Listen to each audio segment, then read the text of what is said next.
नमस्कार. निष्ठाज आर्ट्स या माझ्या YouTube चॅनलमध्ये आपलं स्वागत आहे. तर आजच्या व्हिडिओमध्ये मी तुम्हाला काहीतरी नवीन शिकवणार आहे.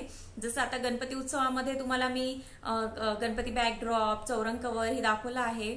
आता या व्हिडिओमध्ये पण मी तुम्हाला नवीन काहीतरी दाखवणार आहे. तर जसं गणपती उत्सव तर आता सुरूच आहे आणि पुढे आता नवरात्र पण येणार आहे, दसरा आहे, दिवाळी, आपले सणांना आता सुरुवात झालेली आहे.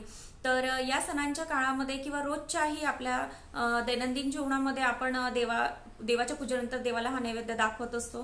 तर यासाठी म्हणून मी एक सुंदरसं असं खणाच्या कापडापासून नैवेद्य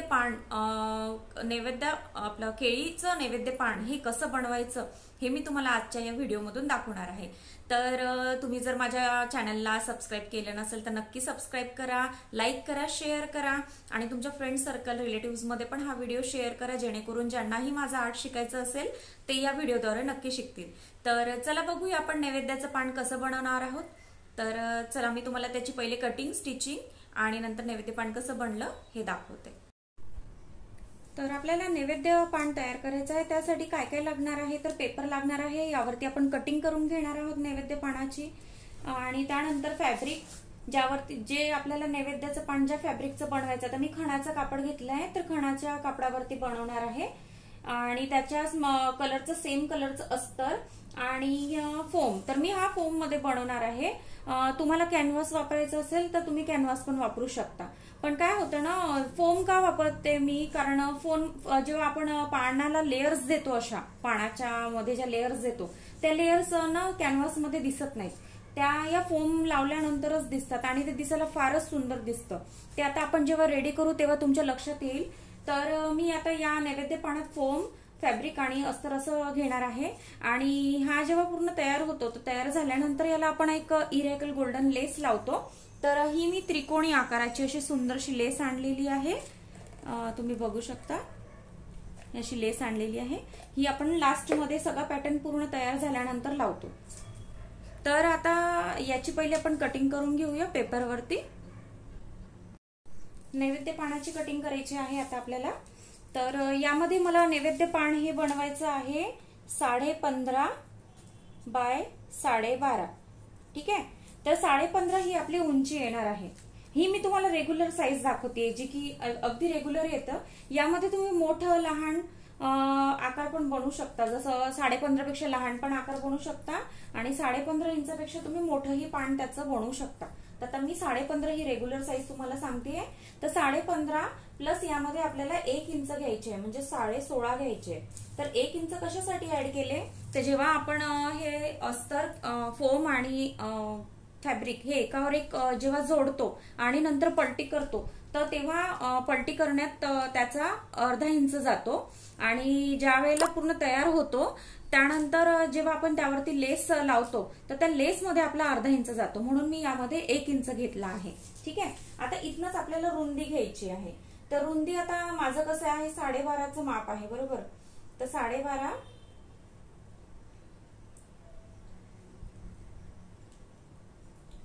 तर इथे मी 6.5चं माप टाकते, बरोबर. थोडं जास्त टाकते. हे माप मी 6.5चं घेतलं आहे, मार्जिन धरून. ठीक आहे. आता आपल्याला काय करायचं आहे, वरच्या साईडला इथनं 9 इंचावर आपल्याला इथे टिक करून घ्यायचंय. हे टिक कशासाठी करायचंय, कारण इथनं आपल्याला पानाचा आकार द्यायचाय इथनं. तर आता हा मी पानाचा आकार देऊन देते. हा टोकापर्यंत द्यायचा आहे आपल्याला, जिथे आपली हाईट पूर्ण झाली आहे तिथे.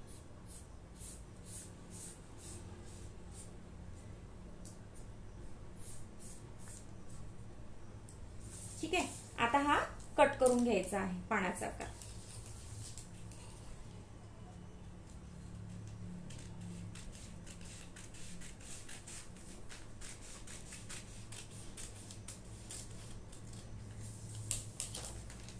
बघा, पानाचा आकार आलाय छान.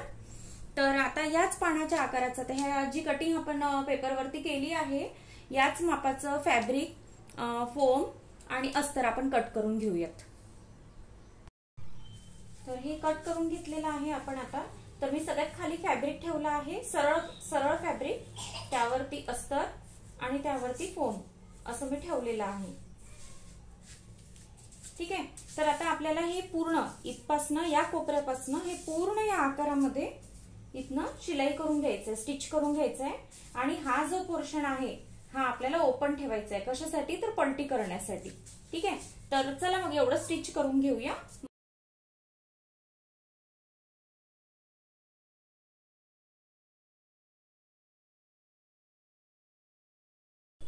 तर अशा प्रकारे आपण शिलाई करून घेतलेली आहे।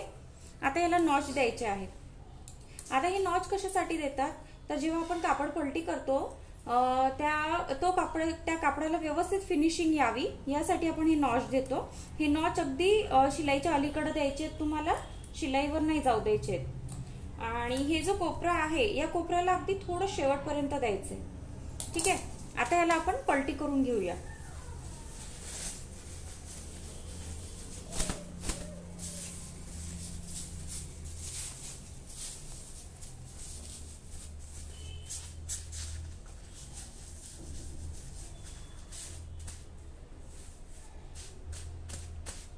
असं आपण हा आता पलटी करून घेतलेला आहे। आता यावरती आपल्याला लेयर्स टाकायचे आहेत। लेयर्स तर लेयर्स ह्या मागच्या बाजूनी टाकायच्या, नेहमी इथनं सेंटर काढून अशा लेयर्स टाकायच्या। कारण जेव्हा तुम्ही ज्या खडूनी तुम्ही जेव्हा लेयर्स याला हे करता, खडूनी जेव्हा आखता तेव्हा त्या खडूचे पूर्ण ज्या लाईन्स आहेत ते या कापडावर दिसतात आणि हा फॅब्रिक मग चांगला नाही दिसत। ते एकदा वॉश केल्यानंतर निघून पण जातात, पण ते जेव्हा स्टार्टिंगला आपला पूर्ण पॅटर्न बनतो तेव्हा व्हाईट व्हाईट दिसतं ना, त्यामुळं चॉकनी बॅक साईडला लेयर्स टाकून घ्यायचे। तर अशा प्रकारे आपलं हे नैवेद्य पान तयार झालेलं आहे। तुम्ही बघू शकता याच्यावरती मी छान लेयर्स केलेले आहेत। मागच्या साईडला दाखवते, हे बघा छान लेयर्स केलेले आहेत मी पानाच्या आकाराच्या। या लेयर्स केल्यानंतर मी हा जो ओपन ठेवला होता हा तो भाग तो पॅक केला आणि त्यानंतर ही इरायकल लेस, जी गोल्डन इरायकल लेस आहे ती लावून घेतली। तर बघा किती छान दिसतो आहे हा पॅटर्न नैवेद्य पान। तर तुम्हाला हे नैवेद्य पान कसं वाटलं त्याबद्दल मला नक्की कमेंट्स करून सांगा आणि माझ्या चॅनलला सबस्क्राईब करा, लाईक करा आणि शेअर करा आणि वर साईडला जो बेल आयकॉन दिला आहे त्यावरती क्लिक करा, जेणेकरून माझ्या पुढच्या व्हिडिओचं नोटिफिकेशन तुम्हाला येईल। तर चला भेटूया पुढच्या व्हिडिओमध्ये असंच काहीतरी नवीन घेऊन। धन्यवाद।